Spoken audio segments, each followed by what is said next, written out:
दिन कहे धनवान सुखी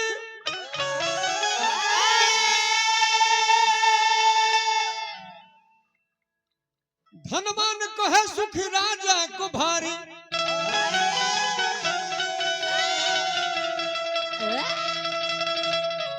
राजा कहे महाराज सुखी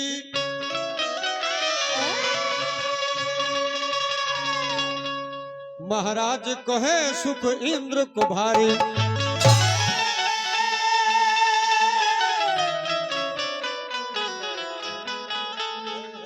इंद्र कहे चतुरानन को सुख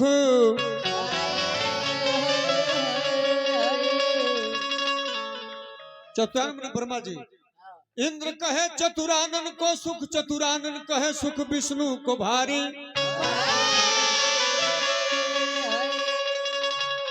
तुलसीदास बिचारी कहे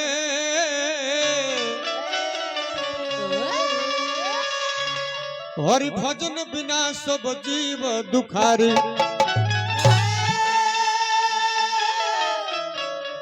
बाबा कहले कि जेतन सुंदर शरीर पाके अब भगवान के भजन नहीं करत दुनिया में सबसे बड़का दुखी उहे बा ना जी हां जी देखो नौकल में आगे चलत तनी भजन करे के बा कैसे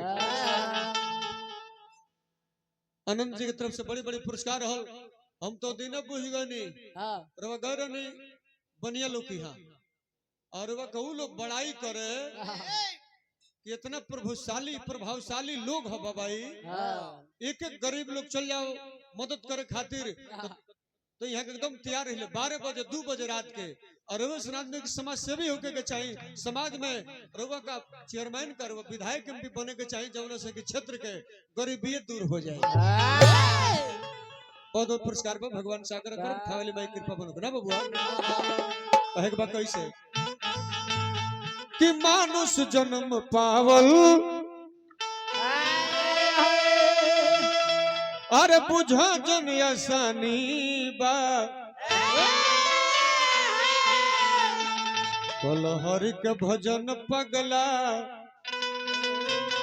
2 दिन के जवानी बा अब सुनी का दो जोगी बाबा केकरा से मन उनकर जुगाड़े नहीं थे और वो अब कहनी है कि हम गवैया के घर के बेटी हमार बेटी उनकर माई हमार माई अबर वो जुगाड़ो काका कुली लोगनी को है और वो को पलटे भी गारंटी नहीं है जाए दे रो महाराज हो कहे के बा कैसे कि मानुष जन्म पावल बुझा जन आसानी बा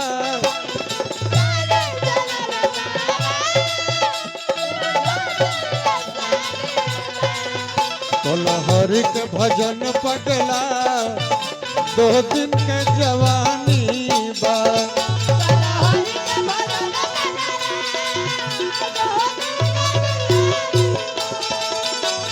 हरि के भजन पगला 2 दिन के जिंदगानी बा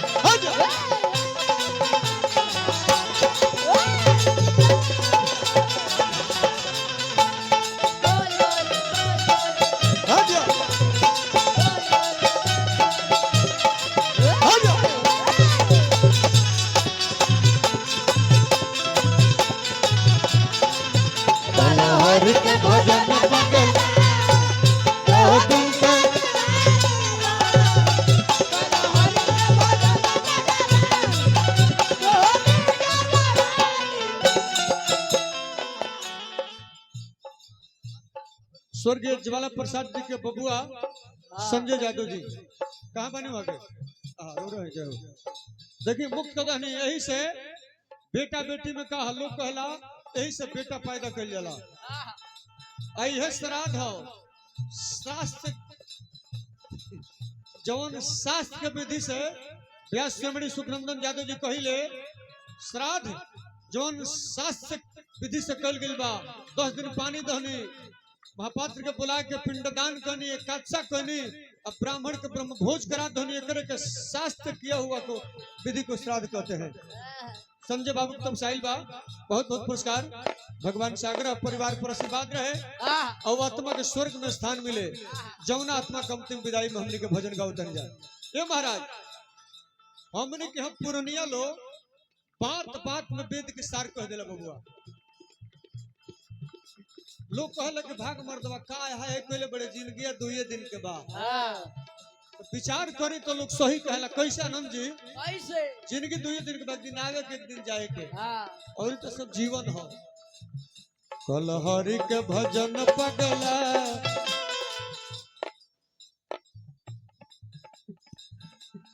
मलिकार के बेटी लोग की तरफ से 500 रुपया आयल बाटे पिताजी के नाम पर। हमरे ओर से बंदन अभिनंदन बा। सुहाग भाग पर हनुमान जी कृपा बनल होके और के आत्मा के स्वर्ग में स्थान मिले। कल हरि के भजन पगला 2 दिन के जवानी बा।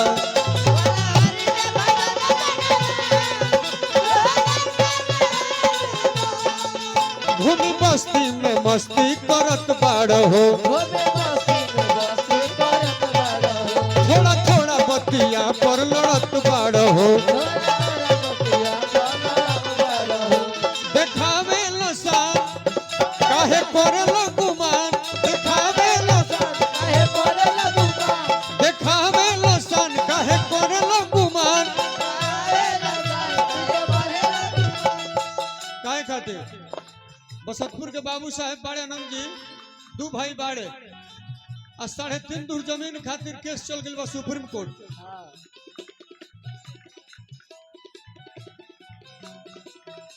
स्वर्गीय ज्वाला प्रसाद जी के छोटका बबुआ विनय प्रसाद यादव जी के तरफ से 1 मुट्ठी रुपया आयल बा पुरस्कार। मलिकार के नाम पर भगवान से आग्रह मंगल होके वहां के आत्मा के स्वर्ग में स्थान मिले।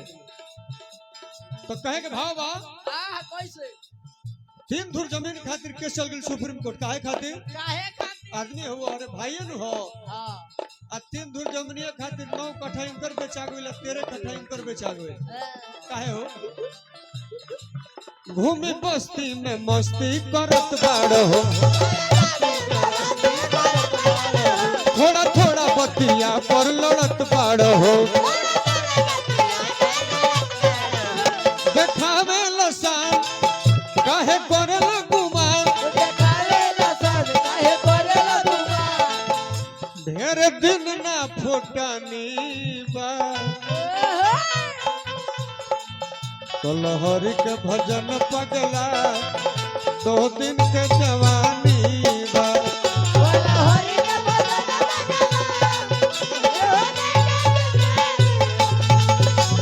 हरि के भजन बबुआ 2 दिन के जवानी बा।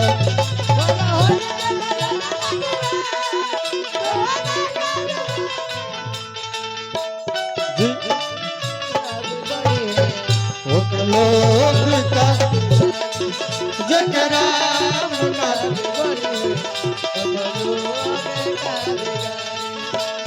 राही जे कृपा रही जे कृपा दुश्मन न कम जकरा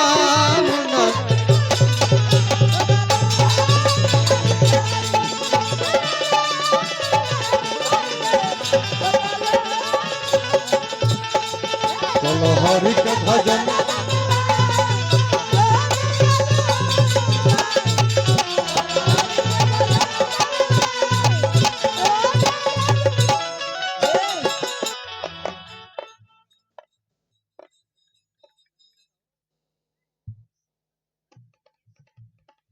यश यादव मालिक हमें देखी तो भगवान सागर तरफ के भोला बाबा इनकर का दूसरा राजेंद्र बाबू बनाई कि भारत के पहचान बा तो राजेंद्र बा सिवान के पहचान बा तो राजेंद्र बाबू के नाम से।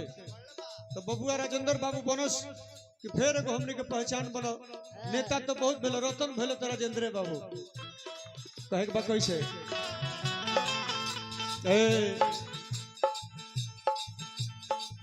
प्रेम बाटा बटावो सवर जइबो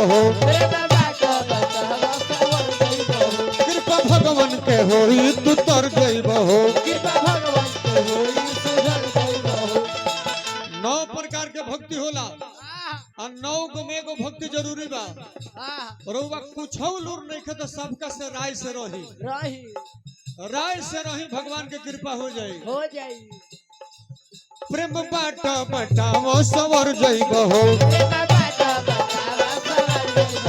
कृपा भगवान के होई तू तर जइबहो।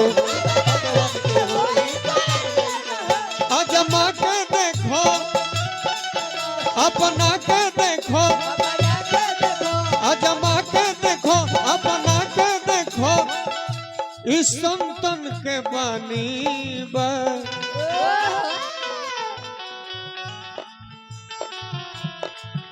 विजेंद्र बाबा व्यास जी के तरफ से पुरस्कार बा।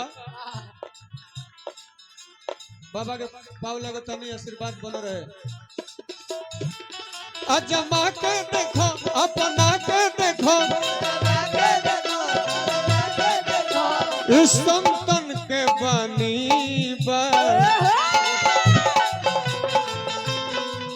कलहरी के भजन पगला 2 दिन के जवानी बा।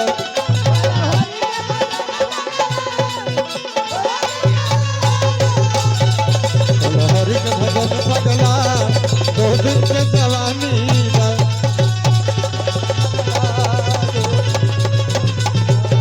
कलहरी के भजन पगला 2 दिन के